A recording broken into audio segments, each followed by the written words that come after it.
अस्सलाम वालेकुम। आपने बहुत सारे ब्रांड्स के इंस्टाग्राम देखे होंगे, वहाँ पे कुछ पोस्ट्स या कुछ रील्स टॉप पे पिन होती हैं, यानी कि टॉप पे आ रही थी वो, उनके अलावा कोई भी पोस्ट जो है वो ऊपर नहीं आती। वो फर्स्ट पोस्ट हमेशा वही रहती है उनकी, उसमें उनकी अनाउंसमेंट्स होती हैं, बहुत कुछ होता है।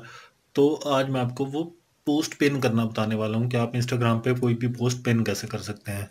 मैं मेन पे चले जाना है। मेन पे जैसे ये मेरी पोस्ट आ रही है, ठीक है, इस पोस्ट को मैं पिन करना चाहता हूँ। मैं चाहता हूँ कि मेरी पहली पोस्ट हमेशा इसके ऊपर भी मैं जितनी भी पोस्टें करता रहूँ तो वो टॉप पे ही आए। तो यहाँ से देखें पिन योर प्रोफाइल, ठीक है, तो ये पिन हो जाएगी यहाँ पे। ये हमेशा टॉप पर ही रहेगी। जितनी भी पोस्टें आएंगी सबसे टॉप पे मेरी यही पोस्ट ही रहेगी।